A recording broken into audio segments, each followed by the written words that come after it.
The little boy sleeping on that worn-out couch had no idea that the most powerful man in Chicago had been searching for him every single day for the past 4 years.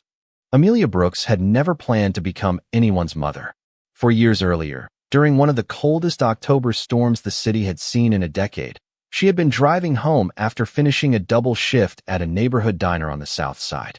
Rain pounded against her aging pickup truck so hard that the windshield wipers struggled to keep up, and every passing streetlight disappeared behind shimmering curtains of water. Most people had already hurried indoors, leaving the streets nearly empty except for the occasional taxi cutting through puddles. Then, just as Amelia prepared to turn onto a quiet residential street, something caught her eye beneath the flickering glow of a broken street lamp. At first, she thought it was nothing more than a pile of discarded blankets left beside a bus stop. But as lightning briefly illuminated the sidewalk, she saw a tiny movement. Her heart tightened. She pulled over immediately, leaving the engine running as she hurried through the rain. Curled against the bench was a little boy no older than 3, soaked from head to toe despite the oversized jacket wrapped around his small body.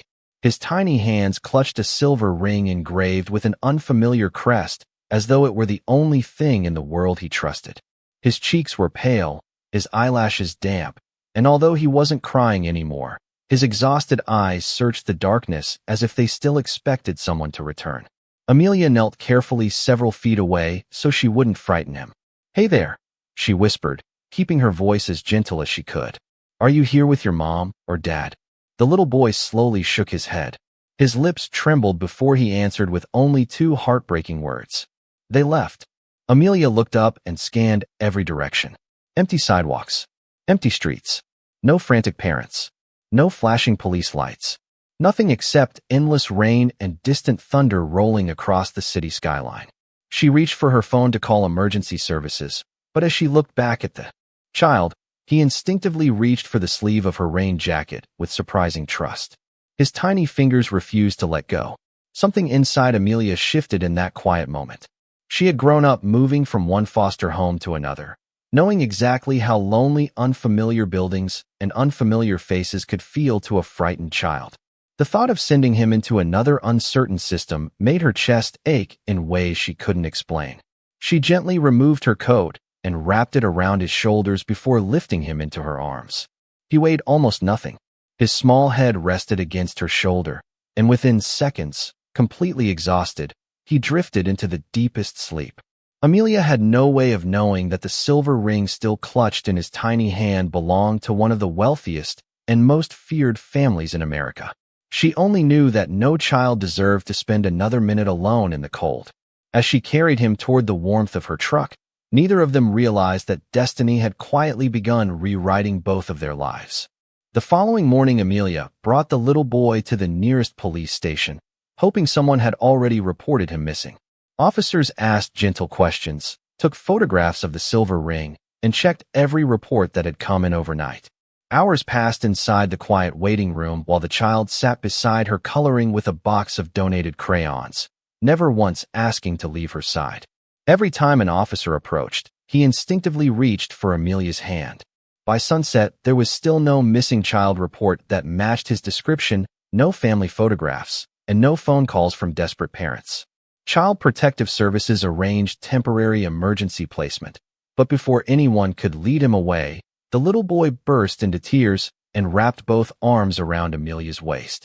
She knelt beside him, trying to reassure him that everything would be all right, yet her own voice trembled with uncertainty. One social worker quietly pulled Amelia aside and explained that the system would do its best, but it could take weeks or months before permanent arrangements were made. Amelia looked back at the frightened child sitting alone on the plastic chair, clutching the silver ring against his chest exactly as he had the night before.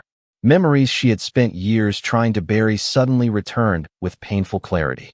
She remembered unfamiliar buildings, strangers promising everything would be fine, and nights spent wondering whether anyone in the world was searching for her. Before she realized what she was doing, the words escaped her lips. She volunteered to become his temporary foster guardian. The paperwork seemed endless, the apartment inspections were exhausting, and every dollar in her savings account suddenly mattered more than ever. Amelia worked breakfast shifts at the diner, cleaned offices in the afternoon, and stocked shelves at a neighborhood grocery store several evenings each week. She slept only a few hours each night, but somehow every morning began with enough energy to smile when the little boy wandered into the tiny kitchen rubbing sleep from his eyes. She named him Ethan because he could not remember his own last name, and the first name he whispered sounded too faint for anyone to understand. Weeks slowly became months, and months quietly turned into years. Their small apartment was never luxurious, but it was filled with warmth. The refrigerator displayed finger paintings instead of expensive magnets. The living room echoed with bedtime stories borrowed from the public library. Saturday afternoons were spent feeding ducks at the neighborhood pond, and every birthday Amelia baked the same chocolate cake even when money was tight, because Ethan insisted no bakery could make one that tasted as good. Yet one question returned more often as he grew older. Whenever they passed fathers playing catch with their children in the park or watched families leaving school together, Ethan would tilt his head and ask softly, "Do you think my daddy is still looking for me?" Amelia always paused before answering because she refused to tell him a comforting lie. She gently brushed the hair away from his forehead, smiled with quiet hope, and replied, "If someone loves you, they never truly stop searching." Neither of them realized that hundreds of miles away, a man who had built an empire on patience and determination had spent every sunrise repeating those exact same words to himself. Lorenzo De Luca had learned long ago that money could solve almost every problem except the ones that mattered most. For years had passed since the day his only son vanished without a trace, yet every morning still began the same way. Before meeting executives, before reviewing reports, before making a single decision, he walked into the quiet nursery that had remained untouched since that heartbreaking week. The shelves still held neatly arranged storybooks. A small blue blanket remained folded across the crib. Family photographs stood exactly where they had always been, carefully dusted by staff who understood that nothing inside the room was ever to be moved.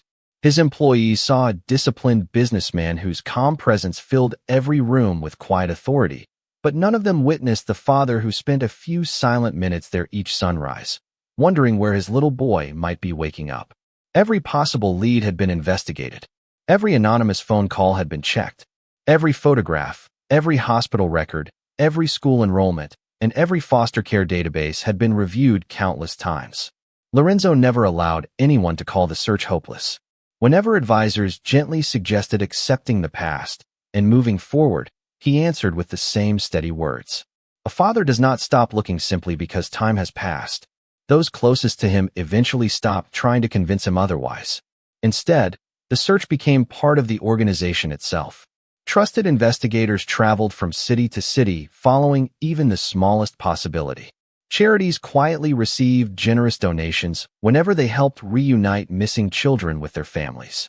Lorenzo personally funded programs supporting shelters and community centers, believing that somewhere, somehow, one forgotten detail might finally bring his son home. Late one afternoon, as sunlight reflected across the windows of his downtown office, his longtime advisor Daniel Mercer entered carrying another stack of reports. Lorenzo looked up hopefully, reading Daniel's expression before a single word was spoken. Another disappointment. Daniel quietly placed the folders on the desk and sighed. "We checked every lead from Illinois, Indiana, and Wisconsin. Nothing matched." Lorenzo nodded without showing frustration. He had trained himself to survive disappointment one report at a time. His gaze drifted toward a framed photograph standing beside his desk. It showed a smiling little boy no older than 3, laughing while reaching toward his father with both hands. Lorenzo gently picked up the frame, studying every familiar detail as though afraid memory itself might someday fade. "He would be about 7 now," Daniel said softly. Lorenzo smiled with quiet certainty. "Yes, old enough to read chapter books, old enough to ride a bicycle, old enough to ask difficult questions." He carefully returned the photograph to its place. "Which means wherever he is, he deserves answers as much as I do." Outside his office, Chicago continued moving through another ordinary afternoon, unaware that fate had already begun drawing 2 completely different lives toward one inevitable meeting. While Ethan finished another school day across town, and Amelia hurried between jobs to make it home before dinner, Neither realized that the distance separating them from Lorenzo had quietly become smaller than it had been in 4 long years. Autumn arrived quietly, painting Chicago's tree-lined streets in shades of gold and amber, while life inside Amelia's small apartment followed its familiar rhythm. Every weekday morning, Ethan hurried to the neighborhood elementary school carrying a backpack that looked slightly too large for his small frame, always stopping at the corner to wave until Amelia disappeared from sight on her way to work. His teachers often described him as unusually kind. He shared his lunch when classmates forgot theirs, helped younger children tie their shoes, and somehow remembered everyone's birthday without ever writing the dates down. There was something about the boy that naturally drew people toward him. Even strangers smiled when he greeted them with the polite manners Amelia had patiently taught him over the years. One Friday afternoon, the second-grade class gathered in the school gymnasium for routine health screenings offered through a local children's wellness program. Volunteers measured height and weight, while a visiting pediatric specialist performed simple physical examinations. When Dr. Rachel Simmons asked Ethan to roll up his sleeve so she could check his blood pressure, her attention paused on a small birthmark just below his left shoulder. It was shaped like a delicate crescent, unusually distinct and impossible to overlook. She smiled warmly and continued the examination without saying anything. But moments later, she noticed the silver ring hanging from a thin leather cord beneath his shirt. Ethan explained that he wore it every day because it had been with him for as long as he could remember. Amelia had always told him that if his family was still searching, the ring might one day help answer important questions. Dr. Simmons nodded thoughtfully. Years earlier, she had volunteered at a children's hospital fundraiser sponsored by the DeLuca Foundation. During that event, she had seen a family portrait displayed beside a charity exhibit honoring missing children. The little boy in the photograph had worn an identical ring bearing the same elegant crest, and she clearly remembered hearing someone mention a rare crescent-shaped birthmark that generations of the DeLuca family shared. She dismissed the thought almost immediately. Chicago was home to millions of people, and coincidences happened every day. Still, something quietly unsettled her. That evening, after returning home, curiosity persuaded her to open archived news articles from several years before. There it was again, a photograph of Lorenzo DeLuca standing beside his smiling young son during a charity event. The silver ring, the family crest, the same unusual birthmark briefly visible beneath the child's rolled-up sleeve. Dr. Simmons leaned back in silence, her heartbeat quickening. She did not jump to conclusions, nor did she contact anyone immediately. Instead, she carefully documented her observations and reached out through a confidential professional network that specialized in identifying long-term missing children. Across the city, Amelia helped Ethan finish his homework before serving tomato soup and grilled cheese sandwiches for dinner. They laughed over a spelling mistake, washed the dishes together, and settled onto the worn couch for another chapter from their favorite library book. Ethan rested his head against Amelia's shoulder exactly as he had done since he was 3 years old, completely unaware that a single routine school examination had quietly reopened a search that had never truly ended. 3 days later, a discreet envelope arrived on Lorenzo DeLuca's desk, marked with the highest internal priority. Daniel Mercer stood silently across the office as Lorenzo opened the file, expecting yet another hopeful lead that would dissolve under closer examination. Instead, the first page contained a recent school photograph of a smiling 7-year-old boy with bright eyes and an easy grin. Lorenzo studied the image for several seconds before his gaze settled on the silver ring hanging from the leather cord around the child's neck. His hand became perfectly still. Daniel quietly placed a second photograph beside it, one taken 4 years earlier at a family charity event. The resemblance was impossible to ignore. The shape of the eyes, the curve of the smile, even the small crescent birthmark visible beneath the left shoulder matched with remarkable precision. Neither man spoke. After years of disappointment, they had both learned that hope could be dangerous. Lorenzo finally broke the silence. "Do not contact the child. Do not contact the woman raising him. We verify everything first." His voice remained calm, but Daniel noticed the faint tremor as Lorenzo carefully lifted the recent photograph once more.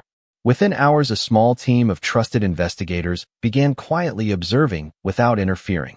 They discovered that the woman was Amelia Brooks, 32 years old, employed at a neighborhood diner while also working evening shifts at a grocery store several days each week. There were no luxury cars, no hidden bank accounts, and no signs that she had ever tried to profit from the boy's mysterious past. Every report described the same. Ordinary life built through relentless hard work. Early one chilly morning, Lorenzo parked a block away from Ethan's elementary school inside an unremarkable sedan that blended easily into the line of waiting parents. For the first time in 4 years, he saw the boy with his own eyes. Ethan climbed out of Amelia's aging pickup truck wearing a neatly patched blue jacket and carrying a backpack that had clearly been repaired more than once. Before running toward the school entrance, he turned around, smiled brightly, and hurried back just to hug Amelia one more time. She laughed, straightened his collar, and reminded him to be kind to everyone because kindness always returned home. Lorenzo watched the exchange without moving. There was no performance, no audience, and no expectation that anyone important might be watching. It was simply the quiet routine of a mother sending her son to school. Over the next several days, he continued observing from a respectful distance. He saw Amelia waiting outside piano lessons she could barely afford because Ethan loved music. He watched her skip buying herself a winter coat after choosing a new pair of shoes for the growing boy instead. One evening, he noticed her carrying heavy grocery bags through fresh snowfall, while Ethan insisted on taking the lightest bag because he wanted to help. She thanked him as though he had accomplished something extraordinary, and his face lit up with pride. Lorenzo slowly realized that every memory his son had built over the past 4 years had been shaped by patience, sacrifice, and unconditional love. As he quietly drove away that evening, he whispered words he had never expected to say. "Whoever you are, Amelia Brooks, thank you for protecting my son when I could not." The following Monday began like every other Monday in Amelia's world. Before sunrise, she prepared oatmeal for Ethan, packed his lunch with a handwritten note wishing him good luck on his spelling quiz, and hurried to the diner just in time for the breakfast rush. She had no idea that another test, one she could never have anticipated, had already been quietly arranged. Shortly after noon, while Amelia was wiping down a corner booth, the restaurant manager approached and told her a gentleman in a tailored gray suit was asking to speak with her privately. The visitor introduced himself as Michael Hayes, explaining that he represented a charitable family foundation dedicated to helping children and foster parents. His warm smile never faded as he complimented Amelia for her years of devotion to Ethan before carefully placing a sealed envelope on the table between them. Inside was a certified check worth more money than Amelia had earned in many years, along with an offer to relocate Ethan into what Michael described as a life filled with extraordinary educational opportunities, private tutors, world-class medical care, and every advantage a child could ever need. Amelia stared silently at the figures printed across the check.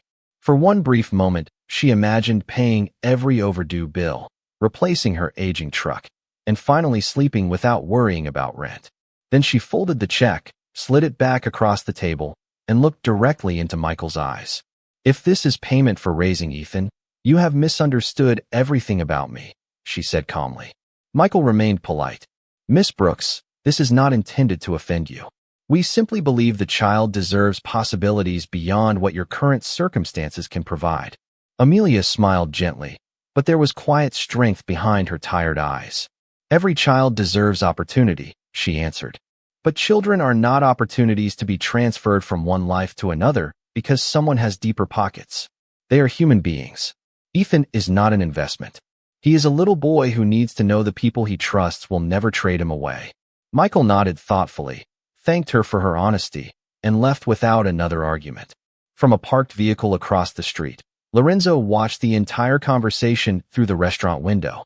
He had instructed Michael to present the offer only to understand Amelia's heart, never expecting the money to be accepted. Even so, hearing her words through the discreet recording device left him unexpectedly emotional. Daniel, seated beside him, quietly asked whether they should proceed with revealing the truth. Lorenzo did not answer immediately. Instead, he watched Amelia return to work, greeting customers with the same warm smile despite carrying burdens no one else could see. She tucked a loose strand of hair behind her ear, poured coffee for an elderly couple, laughed with a young family celebrating a birthday, and never once looked toward the envelope that Michael had taken away. Lorenzo slowly exhaled. She chose him without hesitation, he whispered. Not because she believed anyone was watching. Not because she expected a reward. Simply because she loves him. For the first time since the search had begun 4 years earlier, Lorenzo realized that finding his son would not be the hardest part of the journey. The hardest part would be asking a woman who had already given everything whether she could bear to share the child she had never stopped calling her own. 2 weeks later, Lorenzo finally authorized the one step he had postponed for years. Every legal requirement was completed with complete transparency, and the confidential DNA comparison was performed through the proper authorities with Amelia's informed consent after she had been told that investigators believed they might have discovered information about Ethan's biological family. The waiting felt endless. Amelia spent those days trying to remain calm for Ethan's sake, smiling through bedtime stories and school projects, while quietly wondering whether the little boy she had raised from his earliest memories might soon belong to someone else. Lorenzo experienced the same restless uncertainty from the opposite side of the city. For 4 years he had dreamed of hearing one answer, yet now he found himself fearing what that answer might demand from everyone involved. On a crisp Friday morning, Daniel entered Lorenzo's office carrying a single sealed folder. He did not speak immediately because the expression on Lorenzo's face already revealed that he understood. Lorenzo slowly opened the report and read every line himself. The probability of biological parentage exceeded every accepted scientific standard. Ethan was his son. The room remained completely silent. Lorenzo closed his eyes, pressing one trembling hand against the edge of his desk as years of unanswered questions finally gave way to overwhelming relief. He did not celebrate. He did not call reporters or make announcements. Instead, he whispered only one sentence. Thank God he was loved. Across town, Amelia received a phone call requesting that she visit a private family mediation office the following afternoon. She immediately sensed the significance before anyone confirmed it. That evening, she watched Ethan practicing his spelling words at the kitchen table while absent-mindedly swinging his feet beneath the chair. He looked up with the same bright smile he had worn for years and asked whether she would still come to his school music performance next month. Amelia forced herself to smile just as warmly. There is nowhere else I would rather be, she answered, even though her heart quietly broke at the thought that life might soon change forever. The next afternoon, she entered the meeting room holding Ethan's hand while Lorenzo waited beside Daniel. The moment Ethan stepped inside, Lorenzo felt time stand completely still. He recognized the familiar smile, the curious eyes, and even the gentle way the boy looked around the room before greeting everyone politely.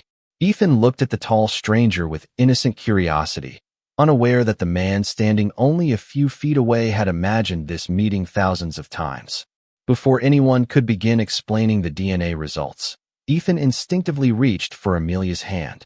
She squeezed his fingers gently, drawing quiet strength from the simple gesture.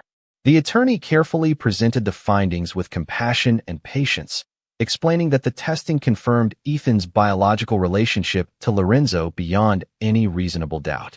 Amelia lowered her head as tears filled her eyes.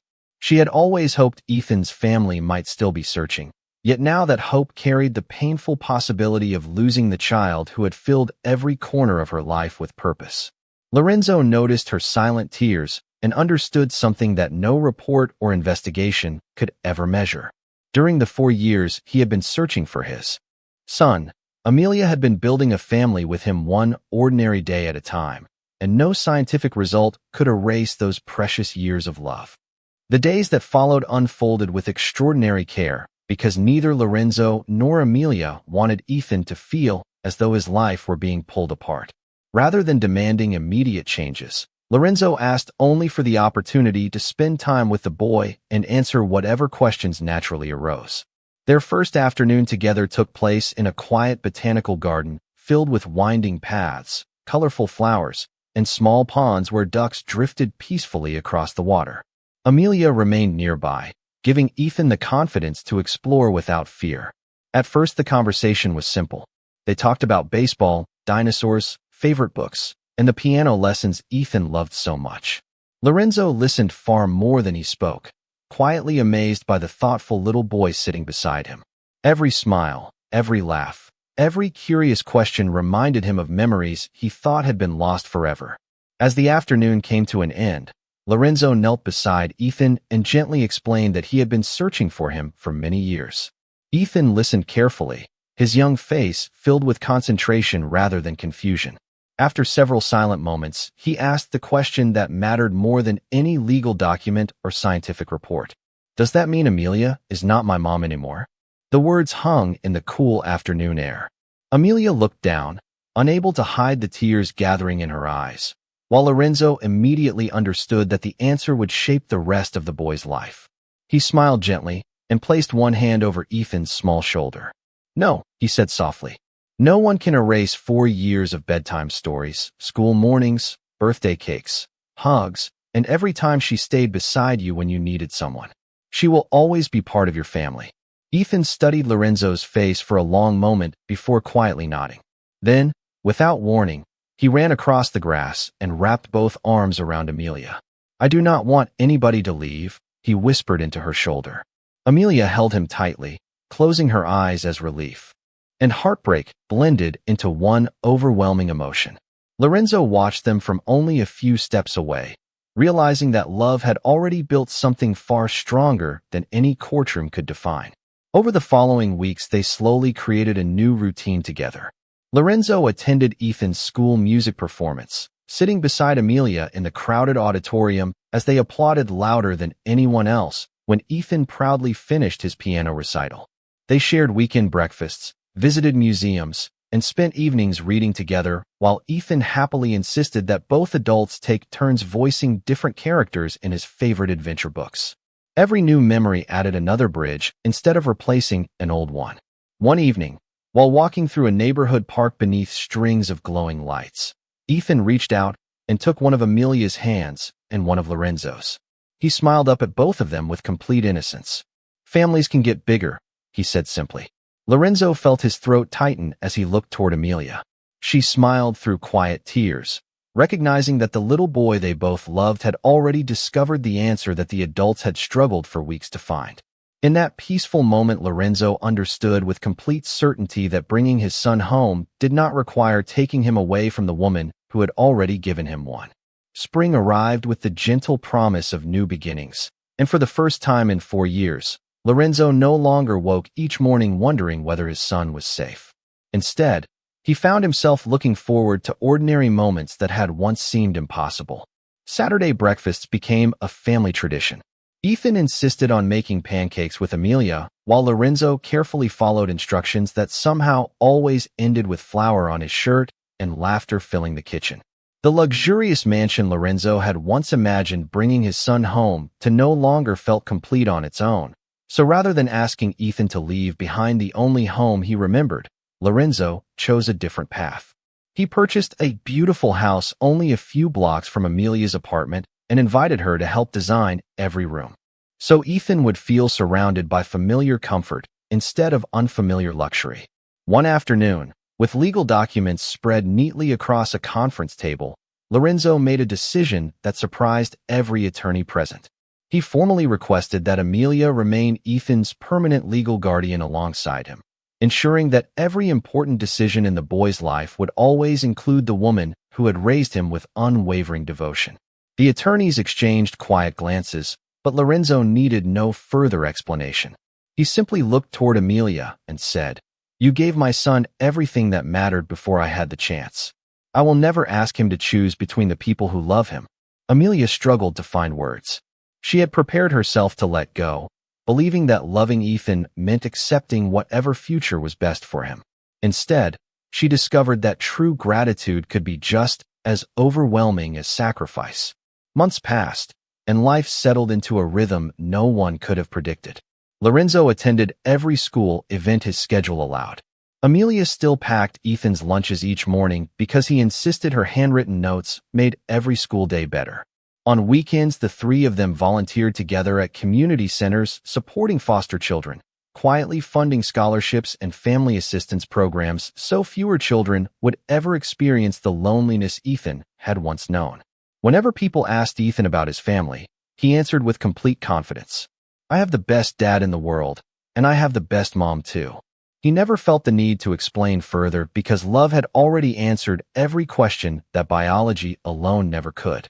One warm evening, they returned to the same bus stop where Amelia had first found him 4 years earlier. The broken street lamp had long since been replaced. Flowers now grew beside the sidewalk, and the lonely corner no longer carried the sadness it once had. Ethan slipped his small hands into theirs and smiled as the setting sun painted the sky with shades of gold.